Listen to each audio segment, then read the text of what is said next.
Mass సినిమాల ద్వారా తన అభిమానులకు కిక్ ఇచ్చే రవితేజకి ఊహించని కిక్ దొరికిందట. ఈ విషయాన్ని స్వయంగా మాస్ మహారాజా లీక్ చేశాడు. ఆసక్తికరమైన ఈ న్యూస్ వివరాల్లోకి వెళ్తే, సోషల్ మీడియాలో ఇంత కిక్ ఉంటుందని తెలియదని ఇప్పుడిప్పుడే తెలుస్తోందని మాస్ మహారాజా రవితేజ ట్వీట్ చేశాడు. అందరూ చెబుతుంటే ట్విట్టర్లోకి ఊరికే వచ్చాను, ఆ తర్వాత తెలిసింది అందులో ఉన్న మజా అని అంటున్నాడు. మాస్ పాత్రలతో అలరించిన రవితేజ చాలా కాలంగా సోషల్ మీడియాకు దూరంగా ఉంటున్నాడు.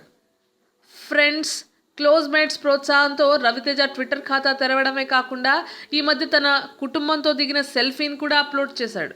ఈ సెల్ఫీకి విపరీతమైన క్రేజ్ వచ్చింది. దీంతో ఆనందపడిపోతూ రవితేజ సోషల్ మీడియాలో ఇంత కిక్ ఉంటుందని తెలియదని ఇప్పుడిప్పుడే తెలుస్తోంది అంటూ తెగ సంబరపడిపోతున్నాడు. ఇదిలా ఉండగా గత ఏడాది కాలంగా సినిమాలకు దూరంగా ఉన్న రవితేజ తన అభిమానులకు డబుల్ కిక్ ఇవ్వబోతున్నాడు. లాంగ్ గ్యాప్ తర్వాత ఒకేసారి 2 సినిమాలు రవితేజ స్టార్ట్ చేయబోతూ ఉండడం షాకింగ్ న్యూసే మరి. అందులో అనిల్ రావిపూడి డైరెక్ట్ చేస్తున్న రాజా ది గ్రేట్ మూవీ ఒకటైతే, మరొకటి టచ్ చేసి చూడు అనే ఫుల్ మాస్ మసాలా సినిమా.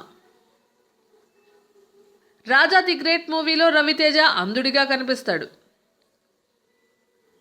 ఈ 2 సినిమాలు వేగంగా పూర్తి చేసి ఈ 2017లో కొద్ది గ్యాప్ మాత్రమే తీసుకుంటూ వరుసగా విడుదల చేసే ఆలోచనలో రవితేజ ఉన్నట్టు వార్తలు వస్తున్నాయి. లాస్ట్ ఇయర్ ఎటువంటి సందడి చేయని రవితేజ ఇప్పుడు ఒకేసారి ఇంత పెద్ద స్థాయిలో సందడి చేయడం అందరినీ ఆశ్చర్యానికి గురిచేస్తోంది. Tollywood latest news. For more updates on anything happening in Tollywood, please like, share and subscribe to Tollywood latest.